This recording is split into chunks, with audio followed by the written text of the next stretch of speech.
say to us this morning, don't we, yeah? Good, so let's welcome Mark. Come on. Thanks, mate. Perfect. Excellent. Brilliant. Well, it is good here, isn't it? No, I like it. I mean, I get the chance to go to loads of churches, and often I get up, I'm like, wow, it's good here. And I'm lying, yeah? I am lying. It's not that good. I have got up after banjo worship. Yeah, I've got up after all kinds of stuff. But actually, I love what's going on here. And this is a good church, isn't it? It's brilliant. And what is happening and exciting. And that young guy that was speaking, where is he? Wow. Is it Toby? Is that right? What? That was amazing, wasn't it? So, shall we just go home then? Because that was the meat, apparently, yeah? What we're going to get now is crumbs. Right, great. Well, thanks for that. And now that was amazing, though, really good. So, my daughter is 19. Kezia's 19.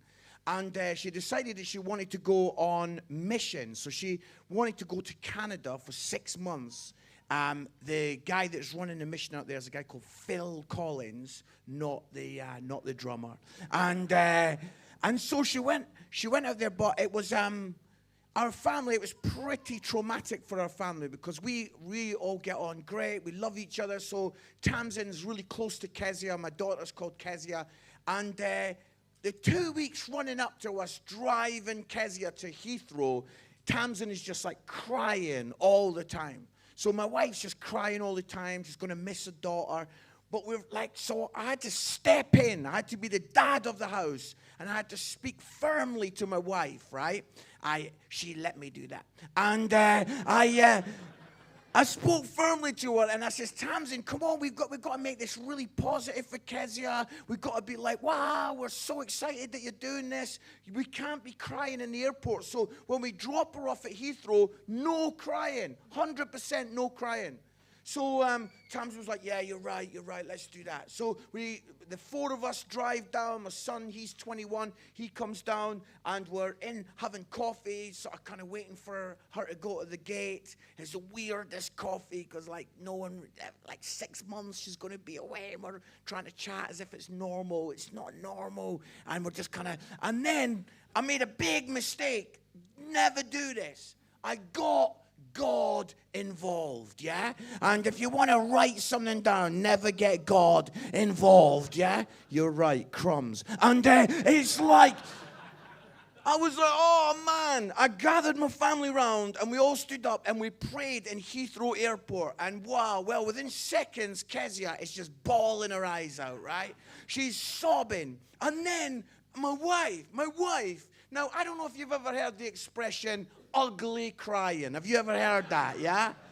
Well, there's something worse than ugly crying, and that is ugly trying not to cry, yeah? That is worse.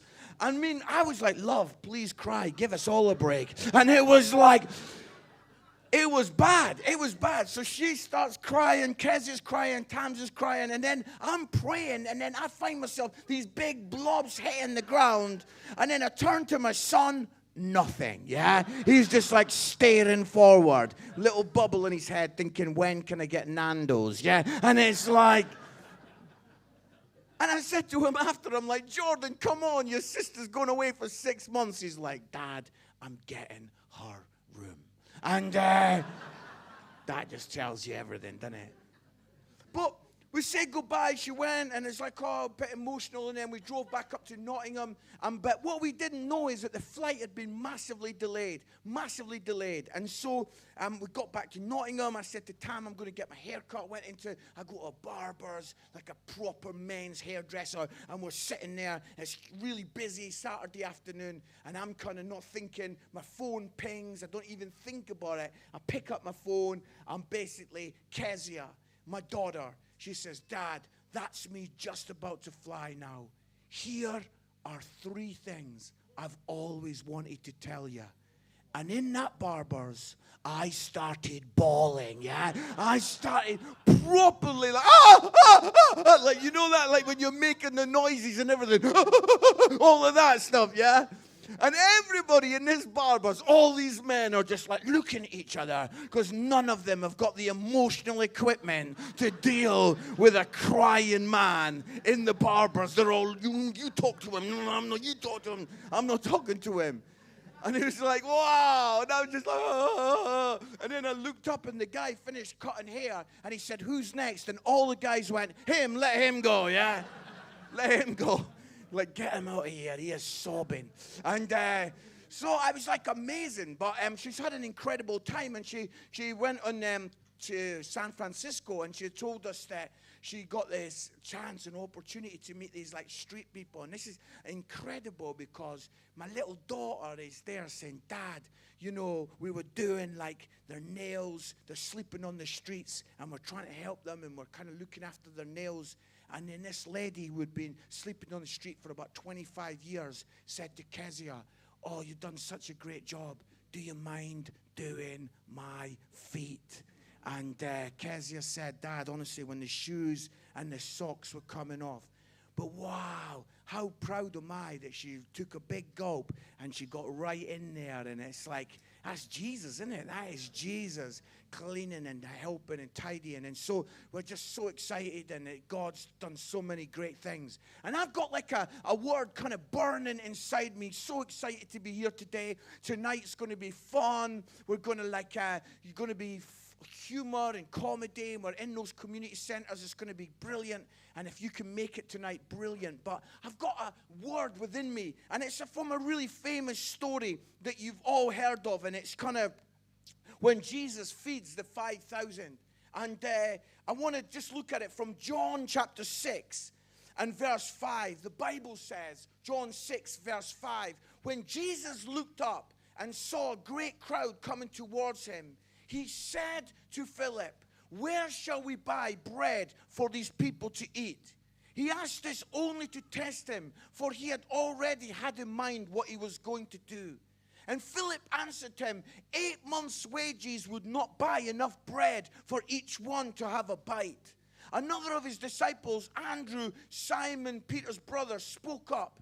Here is a boy with 5 small barley loaves and 2 small fish. But how far will they go among so many? And Jesus said, make the people sit down.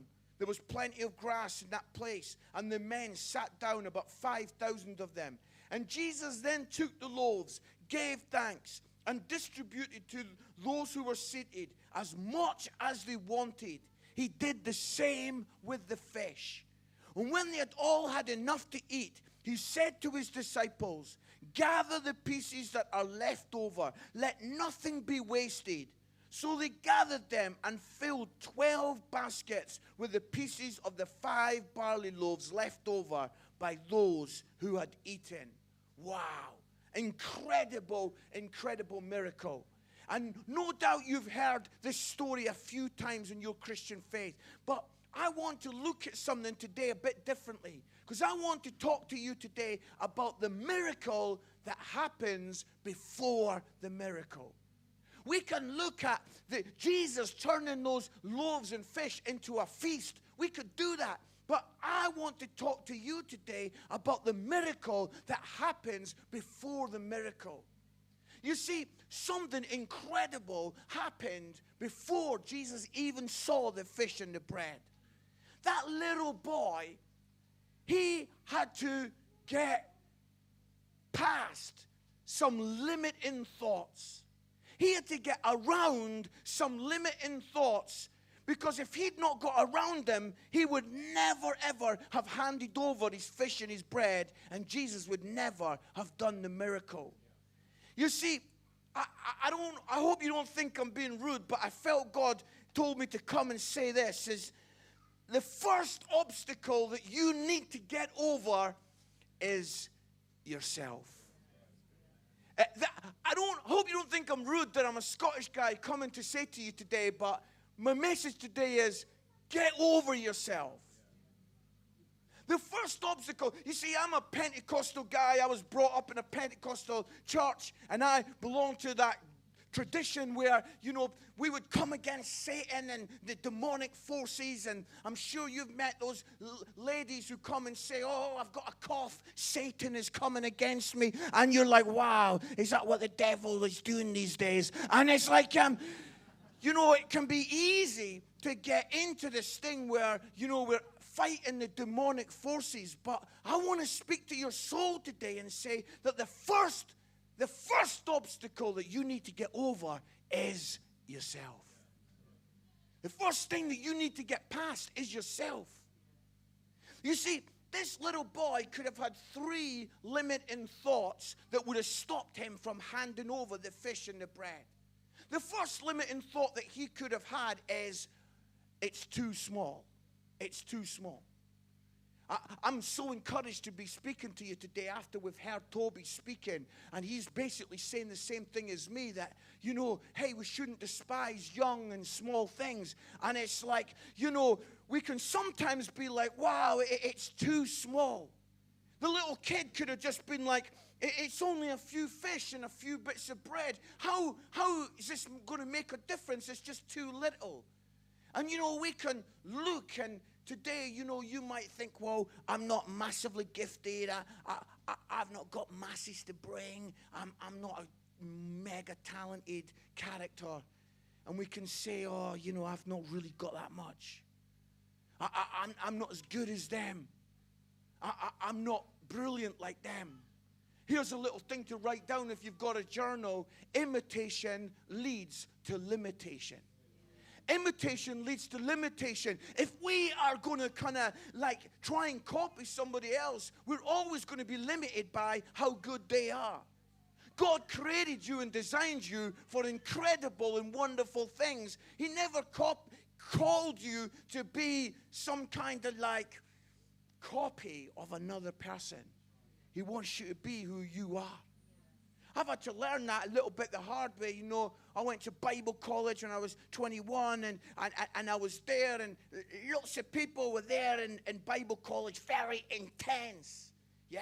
Walking around, people always looking like they were desperately needing a poo, and, kind of wandering around, very intense. And I thought, oh, wow, I need to change. And, there would be guys that come out and go, oh, wow, I've just weed in the shape of Israel. And they'd be like, whoa. And it's like, I would be like, oh, man. I hope someone chats to me at the end about that. It's like, I couldn't listen to another word you said. But, the deal is, guys, is that, these students, great, God bless them. But I had to get to the place where God, He's made me. I like laughing. I enjoy having a few jokes. And I had to say, wait a minute. I got to be who I am, because imitation leads to limitation. And I've got to be what God's called me to be. And that's exactly what God's saying to you. And the little boy had to get past that sense of oh, maybe it's just too small. A second limiting thought that this kid could have had was, there's not enough to make a difference. There's not enough to make a difference. I'm speaking right now in this moment. Here we are in this hotel room. And we could look and we could say, wow, Warrington, with all that is going on, and with the troubles and the struggles of a town north of England, we could be saying, what have we really got in here that can make a difference? We could look at ourselves today and say, wow, we're having a go, but, flipping heck, the homelessness and the prostitution and the child abuse and the young people challenges. And we could sit back and say, listen, we could look at a few bits of fish and a few bits of bread, and we could see the thousands in the crowd and think, wow, yeah, we've not got enough to make a difference. But what this little boy had to realize is that it's not about him looking at what he's got. It's only about him being obedient, because guess what? It is God that does the miracle. It's God that does the miracle. You see, I love to be here today and hear these great stories about you being obedient to God. And my heart and soul is getting stirred up, because I'm thinking, as you guys are willing and open to give what you have, I believe that God is going to do an incredible miracle. That God will do a powerful thing in this area. People will talk and say, how can this community, how can this community make such a difference? And you will be like, wow, how is this community making such a difference in the rules of power and in the political world? How is this community making such a difference in education? How is this community making such a difference amongst the young people? And it will be like, wow, because they gave what they had over to God, and God did the miracle. It's like, wow. The little boy had to get over himself, get over that second limiting thought. Here's the third little limiting thought the kid might have had. Is a little kid might have just said, it's only a bit of fish and bread that my mum put together in the kitchen. It's only a bit of bread and fish that mum put together in the back kitchen. It's like, wow. I feel so stirred to speak to somebody today who maybe talks like this. I've not got a great education. I've not really come from a great background. Oh, Mark, I've not really come from, if you knew my housing estate or if you knew my street, I've not really come from the best beginnings. And as I'm speaking, I'm feeling that some of us, we say, well, I didn't really get brought up in the same way as some of these guys on stage are. But I want to speak to you and say that, that little boy, he had to get past where this fish and bread had come from. And he had to realize that when you give it over to God, God does a powerful miracle with mum's bit of fish and mum's bit of bread. And God can do a powerful miracle with everything that you hand over to him. You see, let me tell you about me. I went to Bible college. I became a minister. My mom and dad are pastors. And I was like, that was my deal. And then I became an evangelist, and I was going around events, but everybody was Christians. And I was talking to lots of venues where everyone was a Christian. And I was like, God, I don't want that.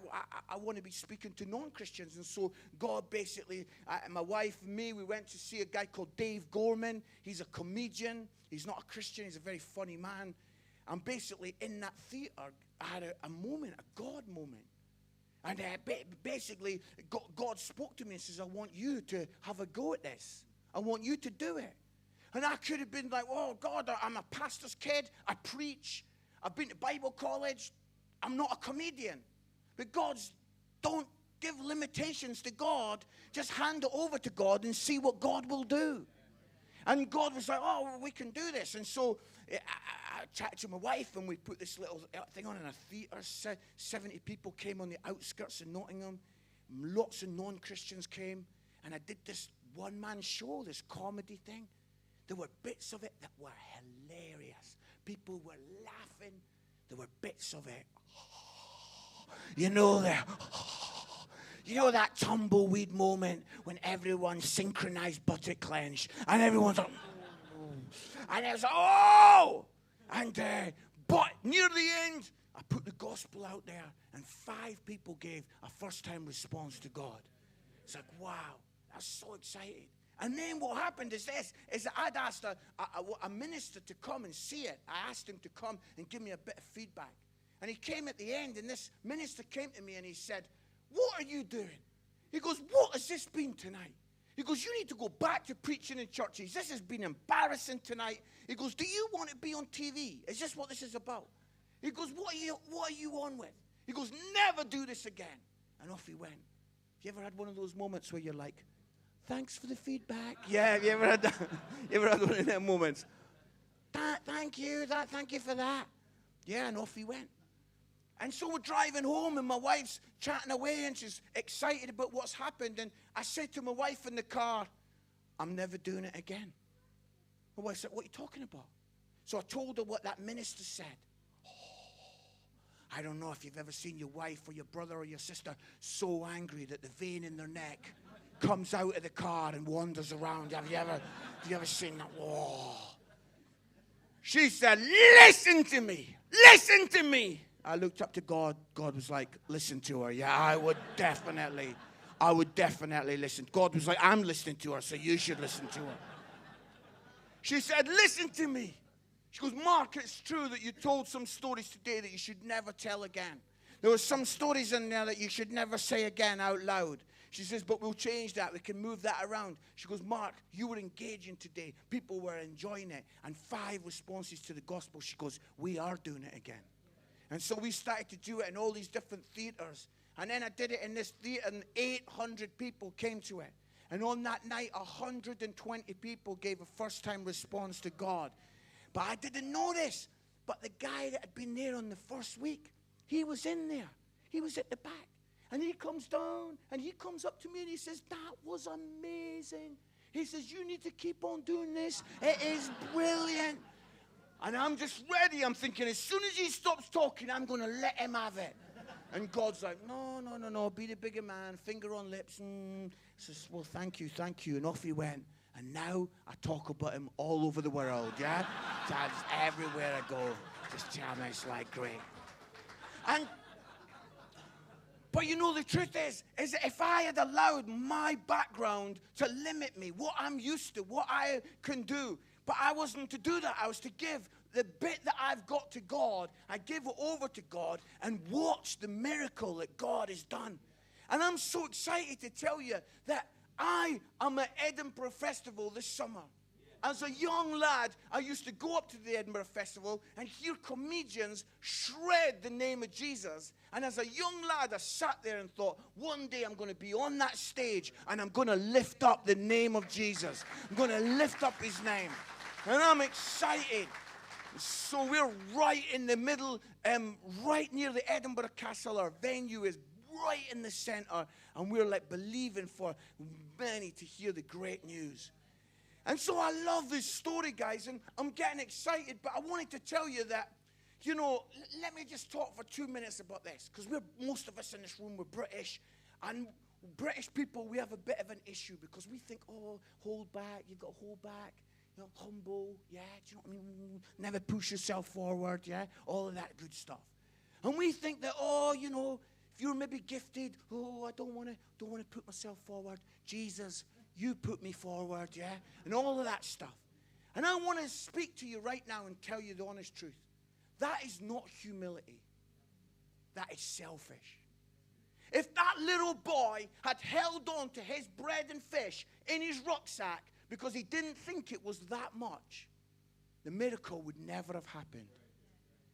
You don't have this sense of like, oh, I'm just being humble. I'm not pushing myself forward. If you've got a gift, we need your gift. This church needs your gift.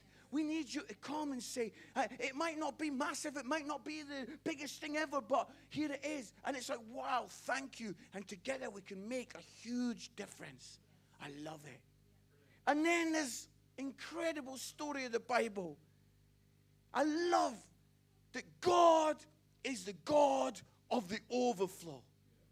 That the Bible says that everyone got fed, and there were 12 basketfuls left over. This is a miracle. There were teenagers at that party, yeah? And there was still food left at the end. I mean, that is unbelievable. The thing is this, I love that God's not stingy.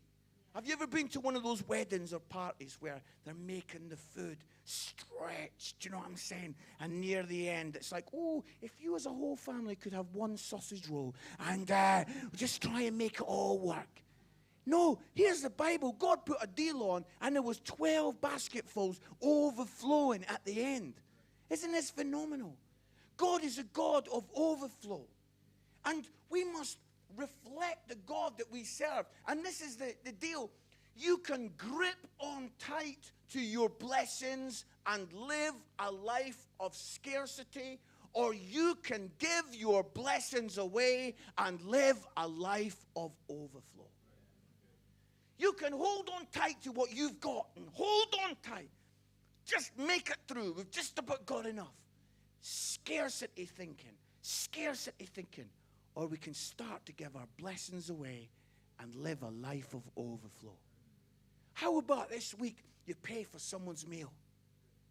We did it the other week there. My wife and me were in a restaurant, saw a couple, thought we're going to pay for their meal. And they're looking over. Who's that? Do you know who that is? I don't know who that is. And it's brilliant. And listen, it wasn't an evangelistic. I wasn't trying to do an evangelistic event. I wasn't going, Jesus, he died for you, yeah? I wasn't doing any of that. Didn't do a mime, didn't do a drama, didn't do a rap. I just literally, all we were doing was we just want to live a life of overflow. I was in Starbucks a few months ago, and somebody in front of me, I don't think he was a Christian, he just paid for my drink. And the rest of the day, I was like, wow, that was a great blessing. Thank you, God. Living the life of overflow. It's not like, oh, we've got to just make sure it all works. We've got to keep it tight. And yeah, we've got to use our brains. But the truth is, God's looking for us to have an overflowing, generous spirit. And it's brilliant. But here we go as we're coming towards the end. And I want to speak to you passionately now. I want to ask you, have you ever been on the outside of an inside joke? You know when somebody's doing a little inside joke and you don't, well, what's that? And you kind of go, oh, what are you guys laughing at? And they all go, oh, never mind, never mind. Do you know what I'm saying? See, it's a horrible feeling. You feel like you're on the outside. You feel like, oh, man, they're into something and I don't know what it is. And, oh, man, you start questioning your value. And I'm speaking to churches all over the country because I believe that church has made the gospel a bit like an inside joke. We've made it like, oh, we all know what it is. We've got it. We've seen the light. We've got the revelation. We're all round the communion table having a great time. And the world are looking over and we're like, it's our little inside joke. Leaving people feeling on the outside. Recently I was in a church and I was sitting on the front row and the pastor said something. I've never done this before. I fell off my seat onto my knees and I started sobbing. He told this story about how a lady the week before in their church, she's 35 years, she's asked her husband to come to church. He's not a Christian. And he's always said no and passed it off. And then last Sunday, she comes down into the living room and he's sitting in a suit. So I'm coming to church. She's so excited. She's so excited. She's serving in the first service and he's going to come to the second. She goes in. She's telling everybody about this. She tells the pastor. She's so excited. And then she gets distracted. She's serving somewhere and she's looking for him in the second service. She can't see him. He's not there. What's happened? So she goes home after the meeting and she gets in for dinner and she's upset. She says, darling, you said you were going to come and it got my hopes up. And he said this. He says, I did come. He goes, I did come and I can tell you where I sat. And he told her exactly where it was. I was sitting there and a couple came over and says, oh, excuse me, that's our seats. We've sat there for the last whatever many years. Is it okay if you move? And he got up and he couldn't really find anywhere and he felt a bit embarrassed and he went home. I fell off my seat. I started to sob. I says, God, what have we done? Church, this is not an inside joke. The gospel is not about us kind of having something and like we all know about it and let the world just go to hell. You know, I spoke with that pastor and he says, we're shuffling things around now. He goes, we're not going to have anybody sitting in the same seats any 2 weeks in a row. He says, because we're never going to have this happen again. Because he says the church needs to exist for the people that are not in it yet. That's what we exist for, is for the people that are not here yet. You see, I want to stir you up for a minute because I'm loving what I'm hearing.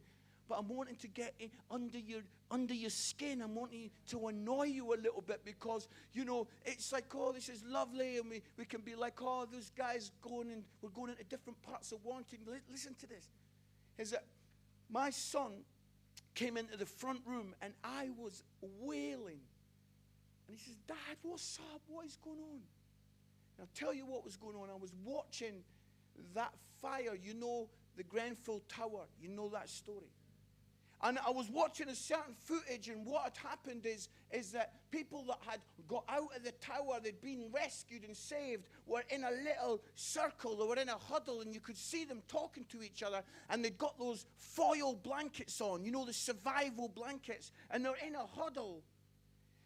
And film, the cameraman homes in on them, and they're all talking excitedly. They're obviously, they've been through a traumatic experience, and they're all talking. And in the background, you can see that the tower is still burning, and the firemen are trying to get people out, and this little huddle. And then suddenly, one of the men in the huddle gets up, and he pulls off the survival blanket, and he throws it down. And the next thing, the camera follows him as he starts to run towards the tower.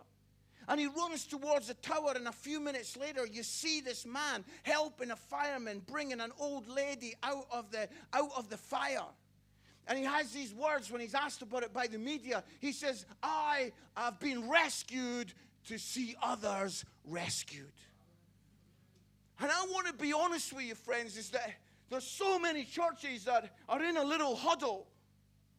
They're in a little huddle, and they've got their survival blankets on, and they're like, oh, Jesus, would you come through the clouds? Would you come and rescue us and take us to heaven? This is an evil, wicked world, and we don't want anything to do with the world because we're a little crowd that have been saved from all that, and we're going to keep our little holy huddle. And I'll be honest with you, if that is church, I'm out. If that's what church is, I don't want anything to do with that. But what I'm speaking to you about today is that we would become those that would stand up, that would take off our survival blankets, and that we would go running towards the most devastated and the broken and the damaged and the ruined and the spoiled. That we would not think of our comfort in our little huddle, but that we would go to those that are absolutely devastated. That we would go to those that are absolutely broken. They're traumatized. They're on this very brink of finishing it all. And that we would run rescued to bring rescue to others. Oh, that you, friend, that we would never ever think that church is a hobby. That it's like we don't do golf, but we go to that place on a Sunday. That we would become those who carry the presence of God. That we take the smile of God. I don't know if one or two of the musicians can come and help me, but as I'm bringing this to land, I wanted to say that as I was praying about being in this room right now, I felt that there are some people who you are going to carry the smile and the grace of God.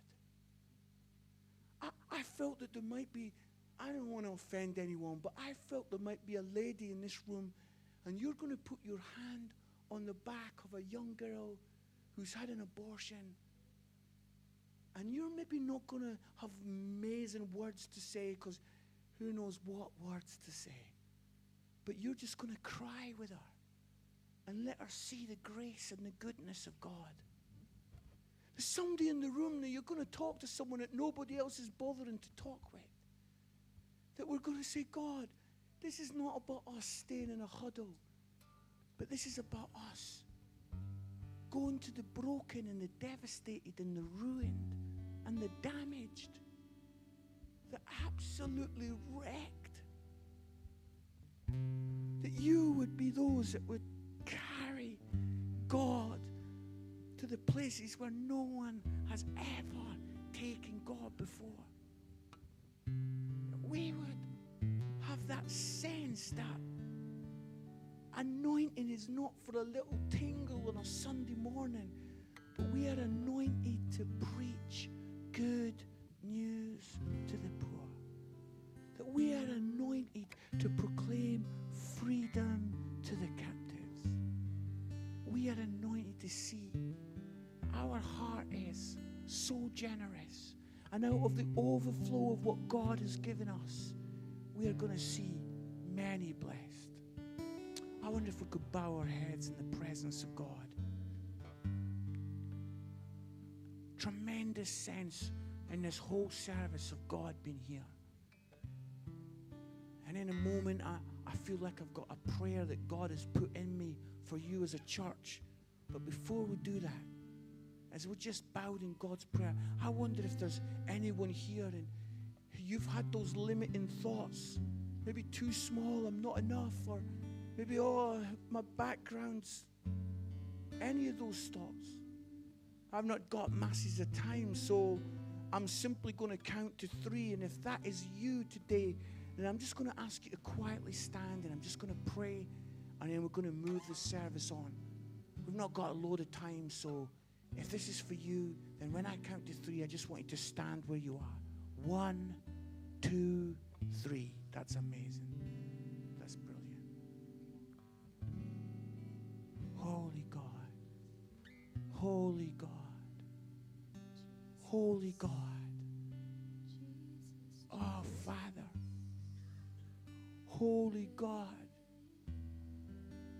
God, I'm praying for these incredible and wonderful people that are standing, God.